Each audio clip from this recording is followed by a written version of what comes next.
Welcome back to Ozarks Tonight. A new report on youth homelessness will be released on Friday, June 14th. This is a survey that has helped local organizations learn about youth homelessness and better serve the youth for the past 12 years. Joining us to talk a little bit more about that, we have Michelle Heathcote with the Community Partnership of the Ozarks. Michelle, thank you so much for being here. Thank you for having me. So this report will be coming out next week, June 14th. What can you tell me? I know we can't go into specific numbers until the release, but what big differences did you notice this year compared to last year, or what stood out to you? In terms of bigger differences, we are progressively from a year-to-year basis seeing that fewer youth have reported running away from home and that more youth have come out of the foster system. I also wanted to talk to you about the definition of homeless. We were talking earlier and I said, you know, a lot of times when we think about homeless youth, we think about people living on the streets, and that might not necessarily be the exact circumstances or situation of that person. What else would define someone as homeless? Well, when it comes to youth, and by the youth we mean individuals between the ages of 13 and 24, and specifically unaccompanied youth. That is to say, they're not homeless with a parent or guardian. We can deal with it in two different ways. One of those is the Department of Housing and Urban Development definition. That's somebody who's sleeping in a place not intended for human habitation. They're sleeping in a car or a park or an abandoned building. But then in terms of elementary, middle school, high school age youth, we also talk about what we call the McKinney-Vento definition of homelessness. This is based on the McKinney-Vento Act, which is federal law, and it provides certain educational protections for youth. And that includes youth who are literally homeless, but it also includes youth who may be couch surfing, living doubled up, in any other unstable situation where they do not have a set and defined place of nighttime residence that they can count on being there tomorrow. It's the high school students who've moved in with their best friend, or who maybe are staying with an aunt or an uncle. But this isn't a permanent situation. No one believes it's necessarily a permanent situation.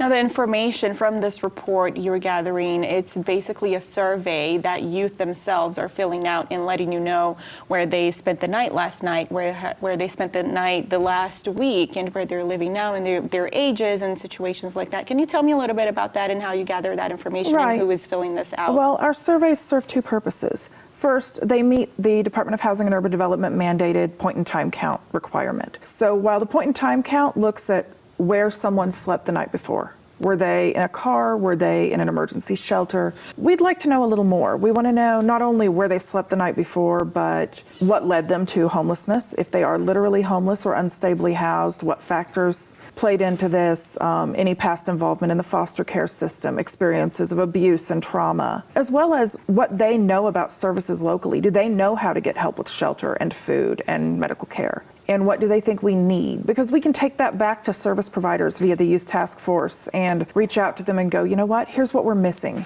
We're not reaching these kids, and they don't know how to find out how to acquire food stamps or where to go for medical care. One of the things I read from last year's report is that it says very few people find the help the first or second time they're experiencing homelessness.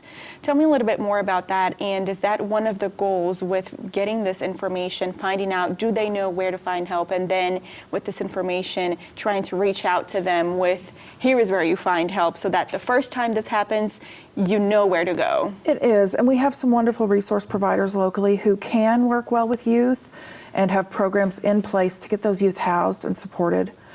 So yes, we want, when a young person encounters this situation, to be able to intervene early.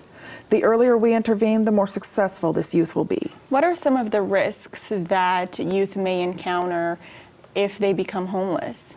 Well, there are a lot of them. Obviously, there are unfortunately people who take advantage of kids that are at risk. Certainly, these youth are at risk of being victimized. We did ask questions regarding both sex and labor trafficking, and we did have some positive responses regarding youth that had either stayed in a dangerous situation, that had perhaps been in a position where they were forced or coerced into sexual activity, and certainly youth who were promised work and then not paid properly for that work. What do we do with that information, and especially in those specific cases where you know someone was a victim of something like that? Well, we do work to connect those youth, if in terms of direct client service providers, with appropriate counseling services and with assessments, but the best thing we can do is to step in before that occurs. And that means that if a youth is at risk, we get them into a safe emergency shelter situation with appropriate supports in place. So you are working also in conjunction with the Phoenix Youth Action Board. Can you tell me what that is? The Youth Action Board is an amazing group of youth with lived experience of homelessness.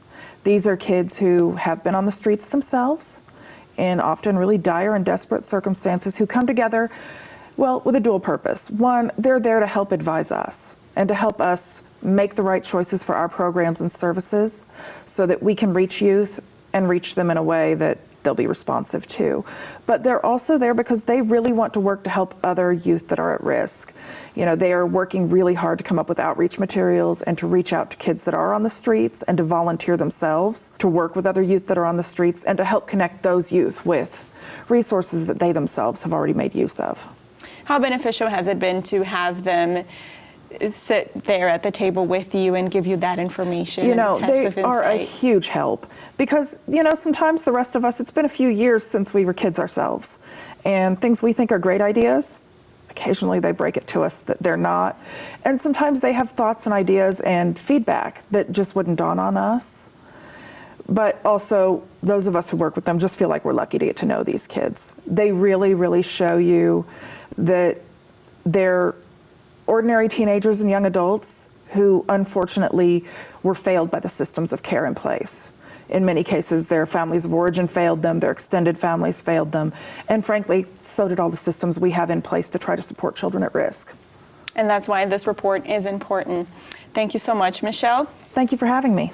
The Youth Homelessness Report will be released Friday, June 14th from 6:30 to 8 p.m. at Pagination Bookshop on Walnut, followed by a community conversation.